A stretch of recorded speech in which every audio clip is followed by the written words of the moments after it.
There's a really good King of the Hill episode where the neighbors, from Laos, he's Laotian. Hank Hill's like, so are you Chinese? Or are you Japanese, right? And then the guy's like, no, I'm from Laos. It's a Southeast Asian country. And then in the end, he's like, okay. He's like, so are you Chinese or are you Japanese, right?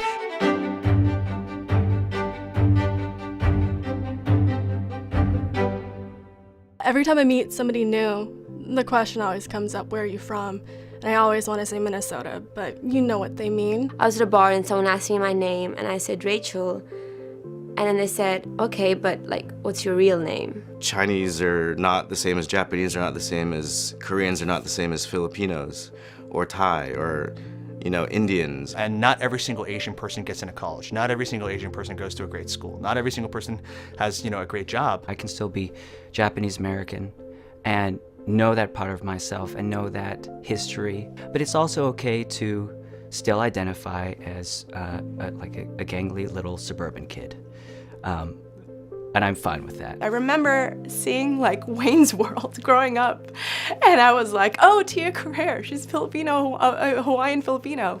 And they're like, no, she's playing Cantonese. And I was like, oh, we don't even get to be ourselves. We don't even get to be who we are. We have to play at something else. Most times in high school or places like this, you don't really have an outlet where you can talk about these Asian American issues. Even in the workplace, you need Asian American mentors who experience the bamboo ceiling, something that happens in corporate America. So most times if you actually look at it, you'll see that a lot of Asian Americans, for instance, they're in middle management or they're in engineering, but you don't really see them in high CEO roles. And the reason being is oftentimes our culture, for instance, my mom always tells me, don't ask for a raise. Keep your head down. When you do your work, your boss will basically, see that you're doing well and he'll give you a raise. But in America, it's not like that. America's the squeakiest wheel gets the oil, right? People sometimes say that, Nobuko, just forget about Japaneseness. Just open up yourself more and be more expressive and be more upfront and straightforward. That goes back to the stereotype of no one talks about Asians because Asians don't speak up. My parents didn't want me to learn the language. They thought that if I were to learn Tagalog at home, that I would have an accent and I would have the struggles that they had because they were shamed for having thick accents when they first immigrated to the US. I think I struggle with it even now, that talking to my parents, I think they do regret those moments of wanting something different for me.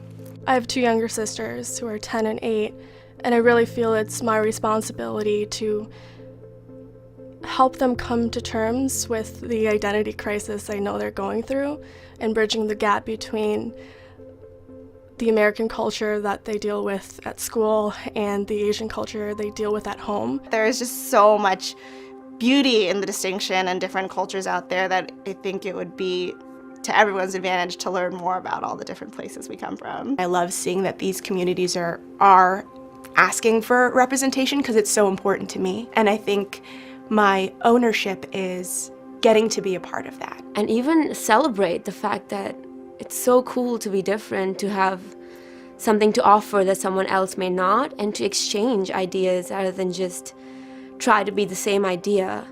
I think that concept is it frees you so much. There's so much freedom in that.